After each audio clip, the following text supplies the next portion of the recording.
एक breaking news. कोल्हापुरातील सर्व नूतन आमदार हे विमानाने मुंबईकडे रवाना झालेत. उद्याच्या होणाऱ्या शपथविधीसाठी मुंबईकडे रवाना झालेत.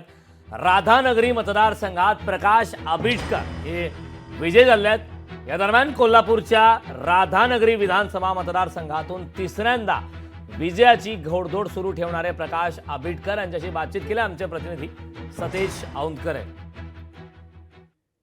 कोल्हापूरच्या राधानगरी विधानसभा मतदारसंघातून हॅट्रिक मारलेले प्रकाश आंबेडकर हे नूतन आमदार आपल्यासोबत आहेत. आपण त्यांच्याकडून जाणून घेऊया.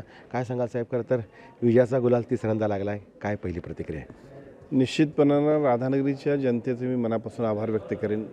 सर्वसामान्य जनतेला अपेक्षित असणारे विकासाचं काम केलं की निश्चितपणानं काय होऊ शकतं त्याचं उत्कृष्ट उदाहरण म्हणजे हा तिसऱ्यांदा लागलेला गुलाल आहे. त्यामुळे या गुलालामध्ये ज्या ज्या लोकांनी खूप मोठं सहकार्य केलं त्या माझ्या राधानगरीच्या जनतेचे मी मनापासून आभार व्यक्त करेन. विकास कामांच्या माध्यमातून लोकांना अपेक्षित असणाऱ्या कामांच्या माध्यमातून आम्ही काम करत गेलो आणि बघता बघता हॅट्रिक झाली.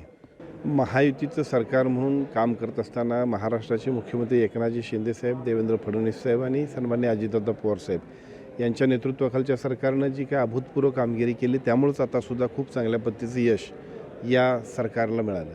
त्यामुळे साहजिकच या तिघांचा रोल, तिघांचं काम अत्यंत महत्त्वाचं आहे.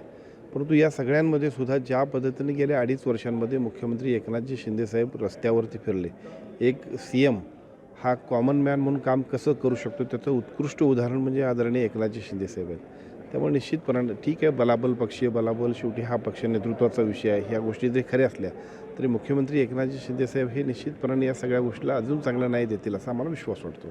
नक्कीच पाहतो हे होते प्रकाश आंबेडकर आणि त्यांनी तिसऱ्यांदा कोल्हापूरच्या या राधानगरी विधानसभा मतदारसंघातून हॅट्रिक करत विजयाचा गुलाल आहे तो लागलेला आहे आणि ते आज मुंबईकडे खरं तर रवाना होताना आपल्याला पाहायला मिळत आहेत. सतेज औंधकर, लोकशाही मराठी, कोल्हापूर. लोकशाही मराठी ऐका, पहा, जागरूक रहा.